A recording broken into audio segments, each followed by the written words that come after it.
No. Hi, I'm Regina Jennings, and I hope you enjoyed reading A Most Inconvenient Marriage. It's the first book of my Ozark Mountain Romance series, and this series is really dear to my heart because most of my family still lives in southwest Missouri, as did our ancestors back in the Civil War. So, with 150 years of family history in that region, I had a lot of things that made it from real life into the story that I'd love to share with you. So, for one thing, the first thing is the brutality of the region. You probably got a sense of that in the book, of how dark it was.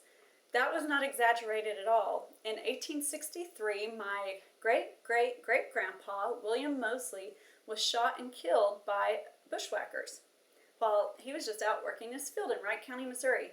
Now, bushwhacker was a general term used for someone who hid in the bushes or hid in the woods and would attack people. And sometimes they were in bands, like gangs of outlaws, that would do this. But that was a very real part of life back then. It was very lawless. But even with that darkness, just like in the book, there was also humor. There was also good times too. So one story I really enjoy, it was the year before William died. He and his wife Mahala were expecting their 9th child.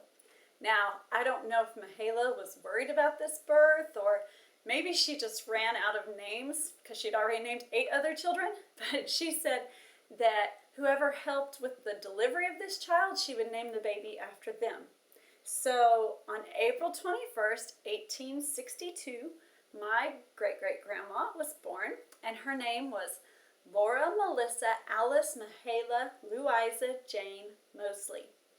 So Laura had 5 middle names, and that is the honest-to-goodness truth. That is legal. You can look it up. Laura Melissa Alice Mahala Louisa Jane Mosley. And Laura grew up to be quite a prankster, which is no surprise considering how her mother named her. I imagine her mother was pretty funny too. Laura married Albert Austin, and my grandpa Austin has told me a lot of stories about his grandma Laura. And one of the things that Grandma Laura did that made it into A Most Inconvenient Marriage was the story of the pie dough face, which she saw Abigail do in the book. What Grandma Laura would do is, after the kids went to bed, she would get pie dough and put it on her face and gouge out eye holes and form it to her face and make it just, I guess it would look just white and like a second skin. And then she would go outside the cabin and come around and knock on the window of the kids' bedroom. And so my grandpa he'd just shudder and say, "Oh my goodness, it was so spooky to look out the window and there's this face with melted flesh looking in at him." So that gives you an idea of some of the shenanigans they were pulling back then. And I mentioned Laura's husband, Albert Austin. He had a twin brother named Calbert. So we had Albert and Calbert, and that's where we got the name for Calbert Huckabee. And Calbert, you'll be seeing more of Calbert and his kids, Josiah and Betsy, in the other books of this series too. So those are just a few of the stories that have made me just really love the tough, ornery people that have been in the Ozarks for so many years, and the people that live there now as well.